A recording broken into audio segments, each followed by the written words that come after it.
All right, post-hike thoughts that came to my head that I know would be of value for people listening in. So I just performed a hike today that I haven't done in 2 or 3 years. It's the San Jacinto Peak hike. It's 16 miles. Elevation climb from like 6,000 to 10,800. So it's about 5,000 feet of elevation. So some things that I noticed. First of all, to understand that when I was done with this, or going through it, or watching all the people on it, and you've been following my page or listening to my ideas and getting thought stimulated and taking it and running with it. Today's hike was not training. I think you know this by now. It was not training. Is it part of my active lifestyle? Sure, but it is not my training or training of any kind, nor is hiking in your life training. But what today was a test. We have the opportunity every single day that our bodies are constantly tested. We have the opportunity to choose different tests, actually, but every single day is like taking an exam, and your body will tell you how you're doing with your grades. It'll tell you how you're performing. It'll let you know that you're prepared for the life you're asking of it, or you're not, and you need to make some changes. So today, as I'm going through this, it took about 4.5 hours. First of all, I want to show last time I did this 2-3 years ago. Not that I do it for pace or for time, but I'm just curious of time, but I'm not doing it to be as fast as I can. I'm just going, looking, stopping, picking things up, smelling, smiling, talking, doing things, and then I notice the time. This year's time was radically faster and more efficient. The fatigue that I had at the end of it, full body, wasn't as bad. So what that let me know was that my inputs in training, my life choices, my medicine throughout my life every single day is working. Because technically, if I'm going 2-3 years later, I shouldn't be able to do that better. I shouldn't be able to do it more efficiently, with less beat down or breakdown, so that my recovery would have to be more magnificent, and it wasn't. I'm actually about to train here because that wasn't training, but it was an event, and I want my body to know that it's get back to square one, get blood flow back, get patterns back, get joints move that were really, really taxed to bring in recovery and start healing from just that test, because we have to constantly heal from all life's tests. But okay, so first of all, that's not training. We know this now, but it was a test, and I did pretty well from my life point. Now, some things that I did notice throughout my whole observation of 4.5 hours, there's some areas that I'm going to work on. There's some areas that I could target. There's some other things going on that I could definitely improve upon, because I'm not done, and there's no ceiling, and there's no end point. It's this constant thing called life, and I'm going to try to get better, because that's just what the body's designed to do. Now, so things like hiking, biking, walking, jogging, surfing, farming, chasing kids are not training, but they are tests.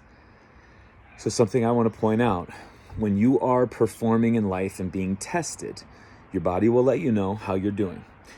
And the only vocabulary word that it has to be able to communicate to you is not just pain. Pain is not the only mark or the only word that the body can use, but we always reduce it down like the body, unless, like, everything's good unless I have pain. Like, wait a second. There are many other words in its vocabulary that it uses to get your attention. So let's just stay in my world. There's stiffness. I mean, my God, muscle joint stiffness. Simplest one, probably the most common one. That is a fucking vocabulary word to the greatest length of words that the body's trying to get your attention. And it doesn't mean go to a body worker, and it doesn't mean start stretching. It doesn't mean put an instrument on it. It doesn't mean go to a PT. It doesn't mean go get somebody to take care of the stiffness. It's getting your attention, letting you know that you're not prepared for the environment that you're choosing to put yourself into. Got to change your training. Got to change everything, really. So stiffness is one of them. Inflammation, swelling, those are other ones. Tingling, nerve sensation, But here's another one that we kind of discount, because when I was walking, there was never a moment, and I got hit by a fallen tree and it punched me, and I got knocked down on my butt, and I grabbed onto something, and this whole group saw, and I was just like, shit. But I even got up, like came to, and just like kept going. But there was a point, never a point during this whole hike, and I got tired, where I was uncertain of my body's ability to be able to handle anything. I wasn't afraid. I wasn't scared, nervous, timid, unsure. And those are also vocabulary words that the body uses in feelings. It'll let you know whether you're prepared or not. And they're not always these obvious symptoms that we have body-wide, but they're also feelings. So when we have fear walking, like, I don't know if I can walk. I feel like if I fall, I'm going to hurt myself. Or if you were participating in something that you once could do, the feeling that you have of not being confident, not being solid, not being able, that's a language, that's a word, that is the body getting your attention. Absolutely. Because there was me watching these people today. There was like 3 of us out of maybe 69 people that didn't have walking sticks. Our walking sticks are our hands. If we fall or to stabilize, we have 2 walking sticks in our hands called arms. Did I fall?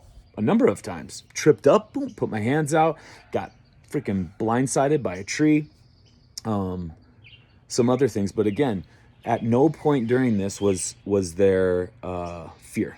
And that's a big one, because I have had that and I act upon it. You got 2 choices. When these things occur, when we do events that happen or that we enjoy, and the body says that we're not prepared for it, we can never go do that event again, or we can go prepare to a level greater than what that event is and continue to live life. I like the latter just because that's a more fun life, and that's the design, and that's accountable and responsible and fun and joyful, and I feel that that's why we're alive. That's why we're here. But it comes at a cost. And so this certainty of decline that we have with aging, it just rings false, because you don't decline.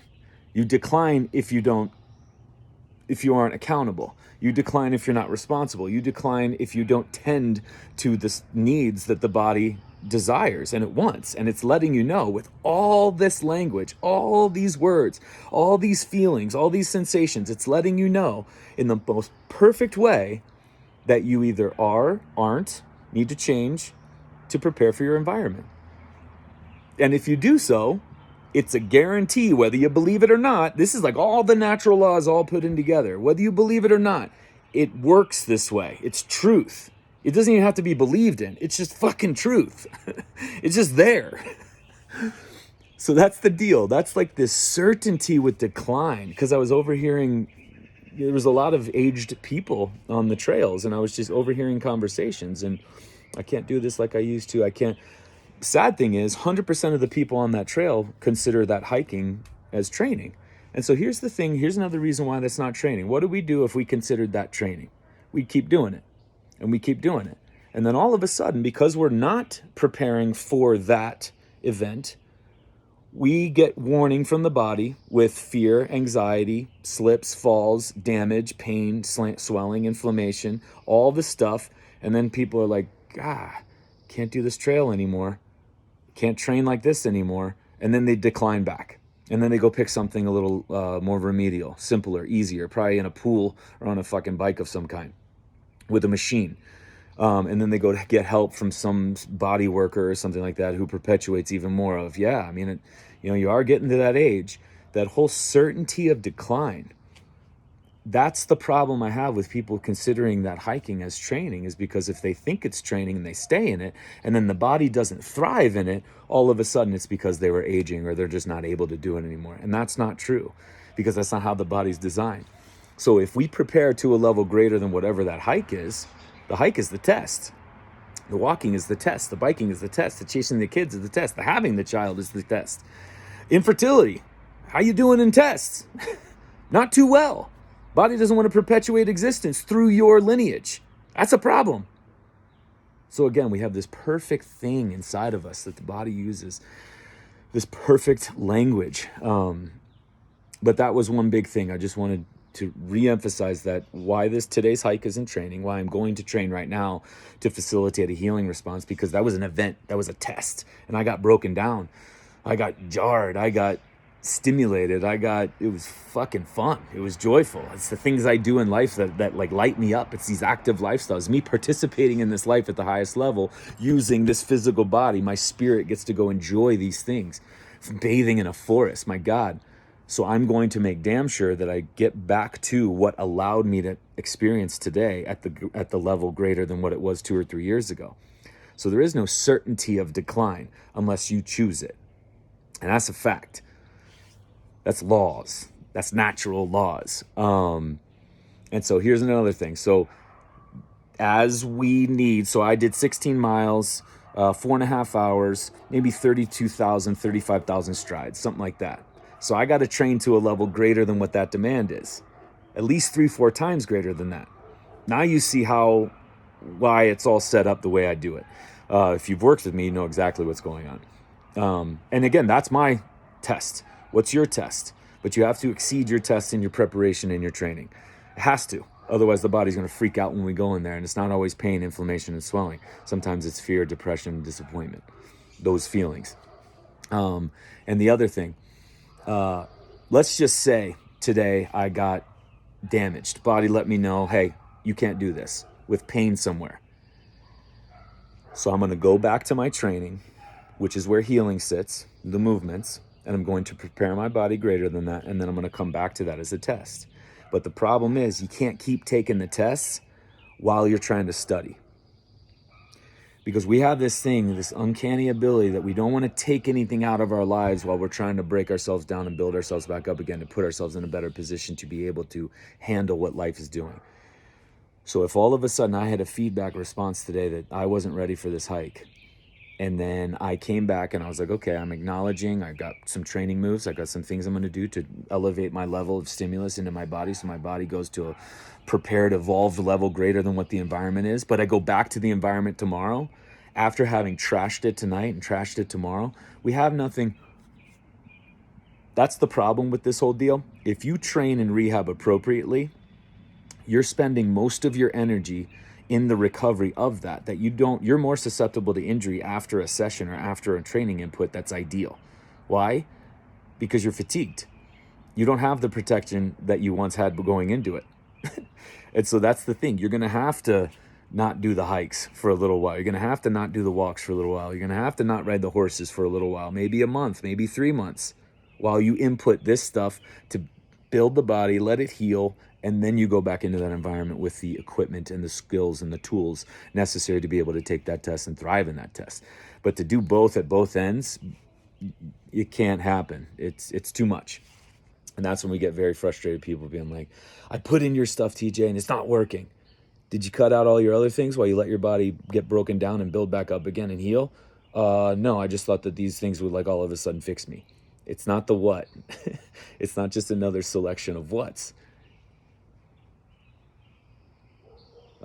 It's a total life. It's a balance. It's an equation, and everybody's is different. That's the infinite art of it, and that's why I love working with people with injuries, chronic, acute, whatever. And another reason why you shouldn't wait for your pain to go away before coming and working with me. Pain is the last thing that shows up from all this dysfunction and all this letting you know that you're not doing well at your test. Pain's the last thing to show up and the first thing to go away. So it's a bullshit marker to use. So you got pain, you got injury, you got stuff. Let's go. In the face of that, it's time to get going. Again, pain is not the only vocabulary word the body uses to get our attention and have a conversation with us. Remember this. Life is a test. How you scoring, how you prepare through your movements and your training prepares you for your tests. If you're not doing well on your tests, keep taking tests with different cheat sheets like shoes and pillows and braces and taping and oils, and it's just cheating. You're cheating on your test and you're gonna get fucking kicked out of school. All right, I'm gonna go back here and crush a pizza and watch the sunset. Back to it. Boom.